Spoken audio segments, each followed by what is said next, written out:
আসসালামু আলাইকুম সবাইকে, welcome back to my channel. সবাই নিশ্চয়ই আল্লাহর রহমতে অনেক অনেক ভালো আছেন। আলহামদুলিল্লাহ আমরাও খুব ভালো আছি। তো নতুন একটি স্পেশাল ব্লগ নিয়ে আবার আপনাদের মাঝে হাজির হয়ে গিয়েছি। আশা করছি আজকের ব্লগটি আপনাদের খুবই খুবই ভালো লাগবে। আমার জন্য আজকের দিনটা খুবই খুবই স্পেশাল। তো একটা দাওয়াতের মেইন সর্বপ্রথম যেই কাজটা সেটা হচ্ছে মেনু ঠিক করা। আমার গেস্ট কে কী টাইপের খাবার পছন্দ করে সেই মেনুটা ঠিক করে দেন বাজারগুলো হতে হবে একদম মানে সেরা। আমি সবসময় নিজের হাতে বাজারগুলো করি। আমি আর আমার হাজবেন্ড গিয়ে সব বাজারগুলো দেখে শুনে তারপরে করে নিয়ে আসি। তো বাজার করে আসার পরে মানে আমার ফ্লোরগুলো ডিপ ক্লিন করে ফেললাম। এগুলো আমি মান্থলি সবসময় করি, আর দাওয়াতের আগে তো অবশ্যই করা লাগবে। তো এগুলো আর কি ডিটারজেন্ট দিয়ে ভালো মতো আর কি ডিপ ক্লিন করতে হয়। পুরো বাসা ডিপ ক্লিন করে নিলাম। আর এই তো প্লান্টগুলোর মধ্যে পানি দেওয়ার প্রয়োজন ছিল, এগুলো আজকে দিয়ে দিলাম। এটা হচ্ছে দাওয়াতের আগের দিনের কাজগুলো। আসলে দাওয়াতের 2-3 দিন আগে থেকেই কিন্তু ঘরের কাজ, বাজার সদাই এগুলো সব কিছুই করে ফেলতে হয়। এগুলো আগে থেকেই এগুলো সব গুছিয়ে রাখলে আর দাওয়াতের দিন আর মানে বেশি ঝামেলা হয় না আর কি। তো এখানে আমি এই তো চিকেন দিয়ে পটেটো দিয়ে একটা স্প্রিং রোল টাইপের বানাবো স্টার্টার হিসেবে আর কি। যখন মানে সবাই আসবে তো স্টার্টার হিসেবে দিব, তো এটার জন্য আর কি বানিয়ে রাখছি। এটা বিফ দিয়েও করি, আজকে আমি চিকেন দিয়েই করলাম। ঝাল ঝাল করে চিকেন দিয়ে দেন আলু একদম মিহি কুচি করে কেটে এটা দিয়ে আর কি স্প্রিং রোলের মতো করে আর কি বানিয়ে নিব। সাথে যেহেতু এখন উইন্টার সিজন, মটরশুঁটিটা খুব ফ্রেশলি পাওয়া যায়, তো মটরশুঁটিটাও দিয়ে দিলাম। তো আমার স্প্রিং রোলের পুরটা রেডি করা হয়ে গিয়েছে, এখন এটা আমি রেখে দিচ্ছি। আর আমি যে সকালবেলা এই বিফ চাপের জন্য যেই বিফটা কিনে নিয়ে আসছিলাম, দেখেন কি সুন্দর সাইজ এবং সাইডের যেই ফ্যাটের যে লেয়ারটা, এটা কিন্তু একটা মাংস খুবই খুবই মজাদার করবে, খুবই জুসি করবে। তো এটা আমি একটা মিট হ্যামার দিয়ে এগুলো সব প্রসেস করে রাখছি। এটা দাওয়াতের আগের দিনই আমি রান্না করে ফেলি, কারণ বিফ যত বেশি মানে কষানো হবে এবং গরম করা হবে তত বেশি মজা হয় আমার কাছে মনে হয় আর কি। আর দাওয়াতের আগের দিন এগুলো করে ফেললেই বেটার আর কি।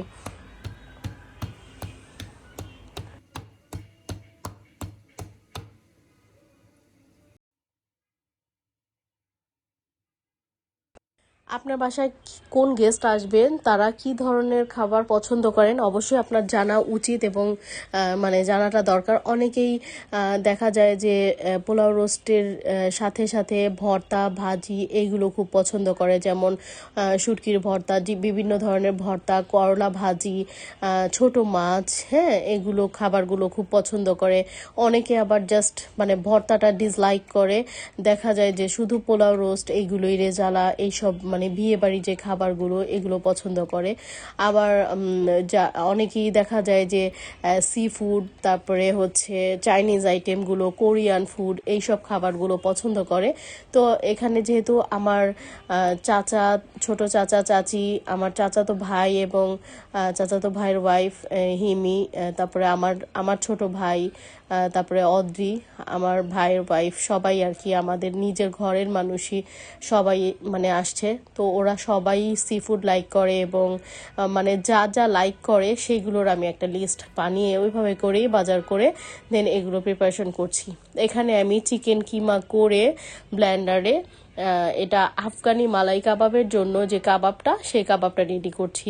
চিকেনটা ব্লেন্ড করে দেন এটার মধ্যে পেঁপে বাটা, তারপরে কাঁচা মরিচ, এগুলো সব কিছু ব্লেন্ড করে দিয়ে দিয়েছি। এটা হচ্ছে আফগানি মালাই কাবাবের পুরটা। আর আগেরটা ছিল জালি কাবাব, ওটা বিফ ছিল, আর এটা চিকেন আর কি। তো এটাই তো জাস্ট মানে গোলমরিচ গুঁড়ো, তারপরে হচ্ছে টমেটোর সস একটু, তারপরে sweet chilli sauce, tasting salt, আর সাথে ক্যাপসিকাম অবশ্যই দিতে হবে, সবুজ আর লাল। আর হচ্ছে এই তো চিকেন যে যার যার পছন্দ মতো পরিমাণ দিয়ে নিবে। আমি এখানে প্রায় 3-4 কেজি চিকেনের কিমা করে নিয়েছি ব্লেন্ড করে। আর এখানে আমি ইফা চিকেনের জন্য চিকেনটা আর কি একদম প্রসেস করে কেটে ধুয়ে রেডি করে রাখছি। ইফা চিকেনটা আমার কাছে খুবই খুবই ভালো লাগে, বাচ্চারাও পছন্দ করে, আর খুবই স্পেশাল যেহেতু ওরা আবার সবাই মানে রোস্ট খুব একটা পছন্দ করে না। এজন্য ভাবলাম যে ইফা চিকেনটাই রেডি করে দেই, এটা একটু গ্রিল টাইপের থাকবে, খেতে ভালো লাগবে আর একটু মানে ডিফারেন্ট আর কি। তো এটাও দেখা যায় যে দাওয়াতের আগের দিনই ম্যারিনেশন করে রাখতে হয় অবশ্যই, কারণ দাওয়াতের দিন এটা মানে প্রসেস করলে সেরকম মানে মজা হবে না আর কি, টেস্টি হবে না, এটা আগের দিনই ম্যারিনেশন করে রাখতে হয়।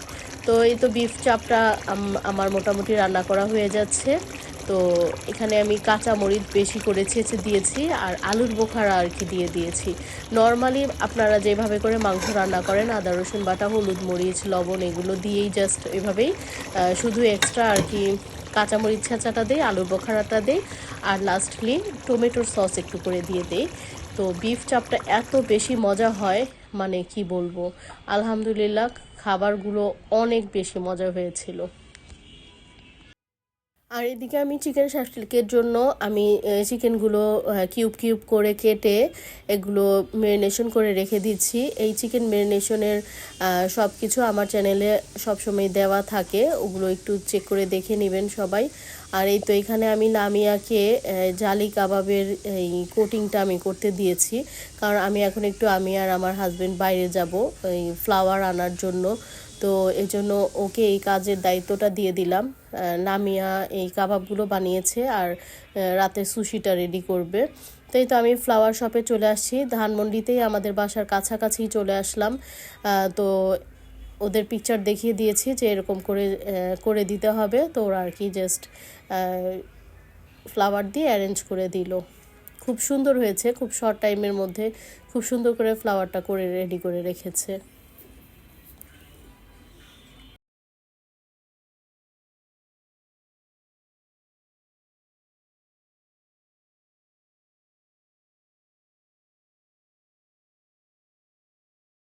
তো ফ্লাওয়ার নেওয়ার পরে তারপর আবার ইউনিমার্টে ঢুকলাম, ইউনিমার্টে ঢুকে এই স্যুপের বোলগুলো নিলাম। স্যুপ বা ডেজার্ট যে কোনো কিছুই সার্ভ করা যায়, আমার এই ম্যাচিং এইগুলো মানে ছিল না।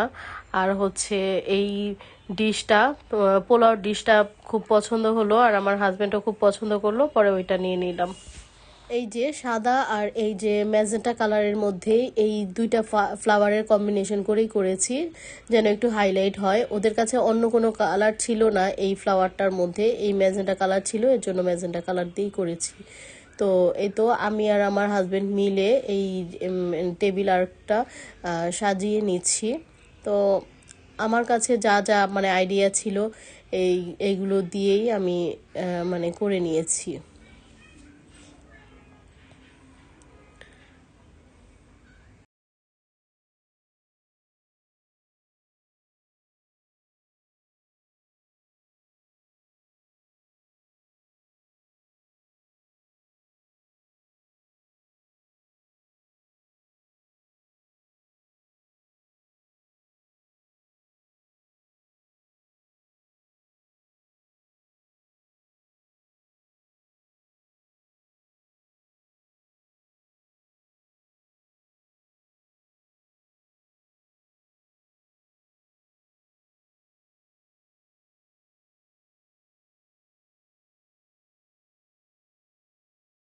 আসলে আমার কাছে মনে হয় যে অনলি দাওয়াত দিলে জাস্ট দাওয়াত খাওয়ালেই হয় না, ঘর বাড়ি সাজিয়ে গুছিয়ে পরিপাটি করে রাখলে মানে আমার কাছে এটা খুবই আনন্দদায়ক মনে হয়। যারা আসবে তাদের কাছেও খুবই ভালো লাগবে এবং নিজেদের কাছেও খুব ভালো লাগে।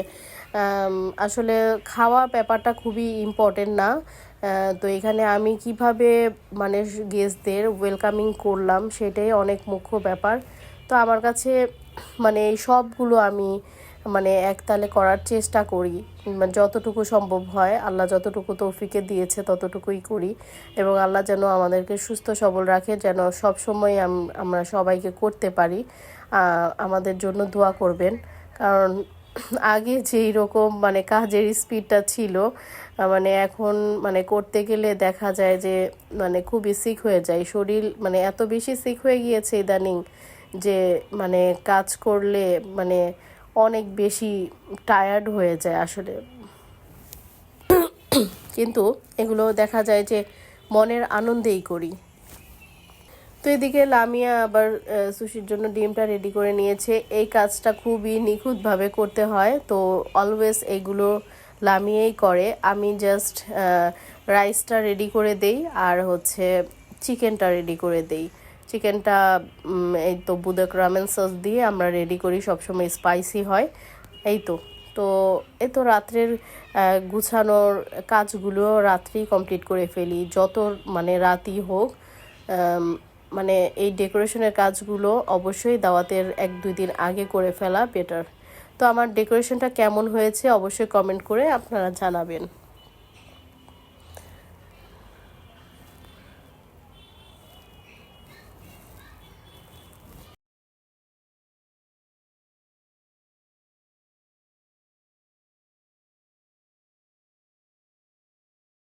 এখন বাজে রাত 1টার মতো। আহ, মানে খুব বেশি রাত্রে লামিয়া বসে বসে সুশিগুলো রেডি করছে। এটাও দাওয়াতের আগের দিন করে রাখলে বেটার হয়, কারণ সুশি কিচ্ছু হয় না, ফ্রিজে রাখলেও কোনো সমস্যা নেই। আর নরিশির তো এমনি আপনি যখনই বানাবেন, আপনি যদি হাফ-অ্যান-আওয়ার আগেও বানান, সাথে সাথেই মানে আপনার ওটা সফট হয়ে যাবে শীতটা। তো এটা তো কখনোই কোনো সময়ই ক্রিস্পি থাকবে না। তো আগের দিন আমরা সব সময়ই বরাবর একটু বেশি রাত করে, দেখা যায় যে 12টা-1টার দিকে স্টার্ট করি কাজগুলো।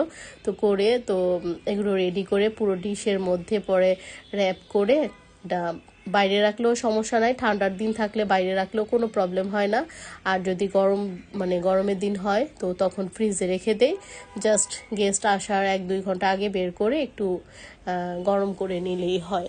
এটা খেতে মানে আমরা পার্সোনালি আমাদের মতো করে করি, মানে খেতে খুবই খুবই মজা হয়। যারা মানে স্পাইসি খুব পছন্দ করে তাদের জন্য মানে মানে খুবই মজার একটা সুশি। আর সবাই মাশাল্লাহ মানে আলহামদুলিল্লাহ মাশাল্লাহ খুবই খুবই পছন্দ করেছে।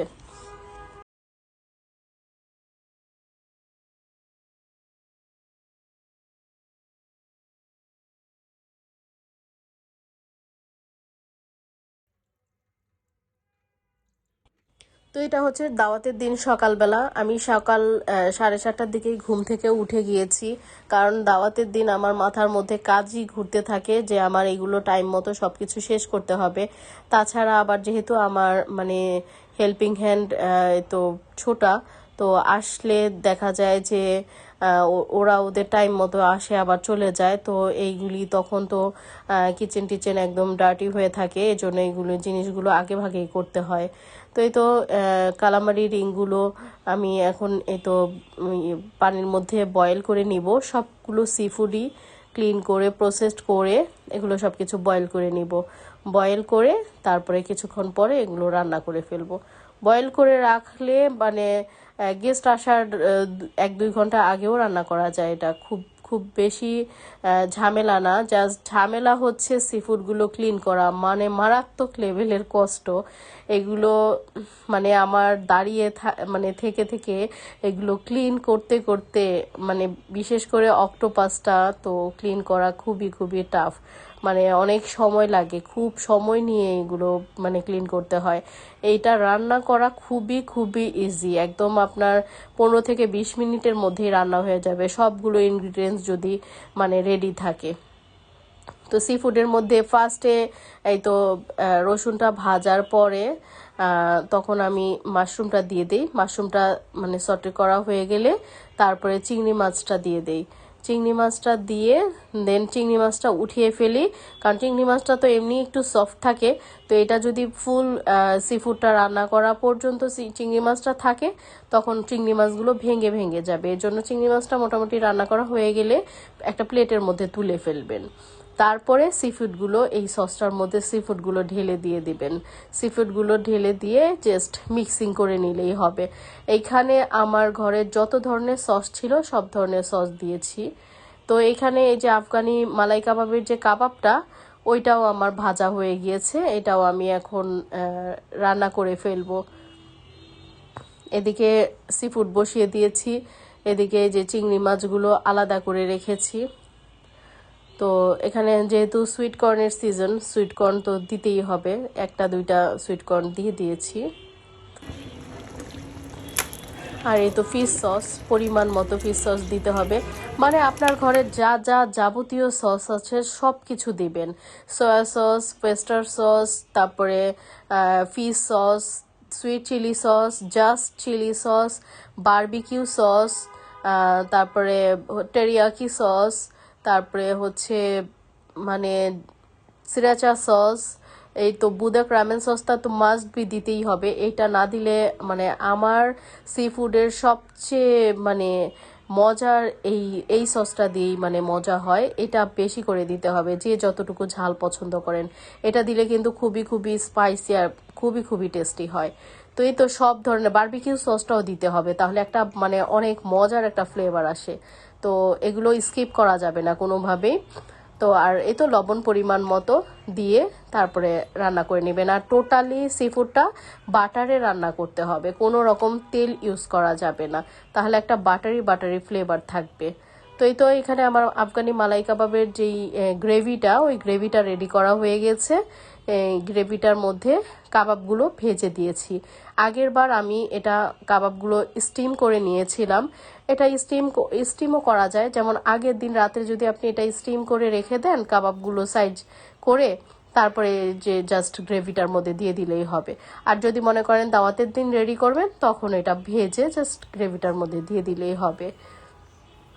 তো এখানে আমি এই তো ক্যাপসিকাম, তারপরে হচ্ছে যে শাসলিকের চিকেন যেগুলো মাখিয়ে রেখেছিলাম, ওইগুলো দিয়ে চিকেন শাসলিকটা রেডি করে নিয়েছি। এখানে আমি এই তো green capsicum, yellow capsicum, red capsicum, 3 ধরনের ক্যাপসিকাম ইউজ করেছি। আর সাথে তো চিকেন ব্রেস্ট পিস আছেই। তো এইগুলো সব কিছুই রেডি করে দেন আমি গেস্ট আসার আগে এয়ার ফ্রায়ারে দিয়ে দিব। আর এখানে আমার তো পোলাওটা রান্না করে ফেলছি, যেহেতু রাতের দাওয়াত। তো এখন মানে এ তো বিকেলবেলা আর কি, মাগরিবের পর পর টাইম। তো পোলাওটা রান্না করে ফেলছি। আমার কাছে মানে মনে হলো যে আজকে মটরশুঁটি দিয়ে পোলাওটা রান্না করি। আমার পোলাওটা একদমই টপ নচ হয়, আলহামদুলিল্লাহ। সবাই খুবই পছন্দ করে। আর আমার হাজবেন্ড তো সবসময় বলে যে তোমার মানে পোলাওর উপরে মানে আমি কোনো পোলাওই খাই নাই। দেখা যায় যে বাসায় মানে শুধু জাস্ট পোলাওই খাওয়া যায়, আর কিছু নেওয়া লাগে না, এত বেশি মানে ওর কাছে ভালো লাগে। খুবই ঝরঝরা হয়, আর একদম অথেন্টিক ঘি দিয়ে টোটালি পুরো পোলাওটা রেডি করি। তো মানে খুবই টেস্টি হয়। তো কিশমিশটা মানে পানির মধ্যে দিতে মনে ছিল না, পরে কিশমিশটা দিয়ে দিলাম। অনেকে পোলাও দেখা যায় যে পেঁয়াজ ভেজে তারপরে চাল ভেজে টেজে করে, আমি ওইভাবে করি না। আমি পানির মধ্যে, পানিটা বয়েল হলে পানির মধ্যে সব ধরনের ইনগ্রেডিয়েন্টস দিয়ে পোলাও চাল দিয়ে দেই। তো এইদিকে এই তো আমার ডেজার্টগুলো রেডি করা হয়ে গিয়েছে। এখানে আমি কুনাফা রেডি করেছি, আর এই তো শাহি টুকরা রেডি করেছি। ডেজার্ট খুব বেশি কিছু করি নাই, জাস্ট শাহি টুকরাই করেছি। আর এ তো কুনাফা করেছি, আর কেক ছিল, চকলেট কেক। তো এগুলোই দেখা গিয়েছে যে ডিনারের পরে, যেহেতু রাতের বেলা আর মানে ওরকমভাবে এত বেশি খাওয়া হয় না, এই জন্য সিম্পলভাবেই করা।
চিকেনটা আপনি ফ্রাই প্যানের মধ্যে তেলে সটের করে নিলেও পারেন, শ্যালো ফ্রাই যেটা, আর এয়ার ফ্রায়ারও দিতে পারেন। আমার কাছে এয়ার ফ্রায়ারটা বেস্ট মনে হয়, একদম স্মোকি স্মোকি ভাব থাকে, খুবই ভালো লাগে, কালারটাও খুবই সুন্দর আসে। আর আমি শাসলিকটাও আমি এয়ার ফ্রায়ারেই দিয়ে দিয়েছি।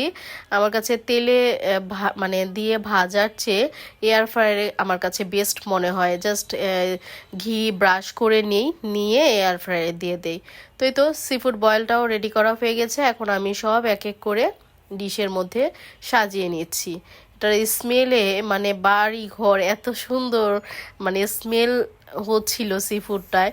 আর সি ফুডে কিন্তু প্রচুর প্রচুর পরিমাণে প্রোটিন এবং অনেক অনেক ধরনের ভিটামিন আছে, যেগুলো আপনারা গুগলে সার্চ করলেই মানে পেয়ে যাবেন। শরীরের জন্য অনেক বেশি উপকারী সি ফুডটা। তো এই তো আমার খাবার দাবারগুলো সব কিছু সার্ভ করা হয়ে গেছে।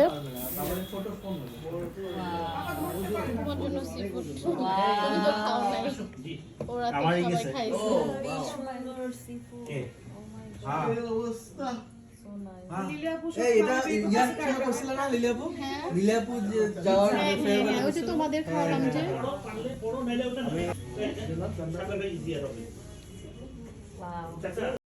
তাই না? আচ্ছা যেদিকে খাও ওদিকে দাও, আমাকে দাও। জি প্লিজ। এই যে ভাই এইদিকে খাই, এই যে এটা খান। ওকে ওকে। চিকেন দিয়ে আসতো তো একটা। দিয়ে দিয়ে আসি চাচি যাবে। লো সিবুটা। হ্যাপি বার্থডে টু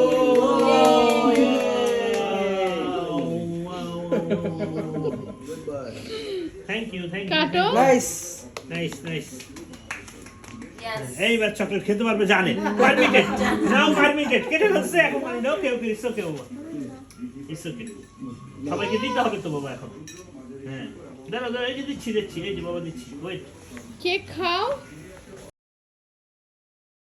তো ভিউয়ার্স, আজকের ভিডিওটা আমি এখানেই শেষ করছি। সবাই ভালো থাকবেন, সুস্থ থাকবেন। আল্লাহ হাফেজ, আসসালামু আলাইকুম।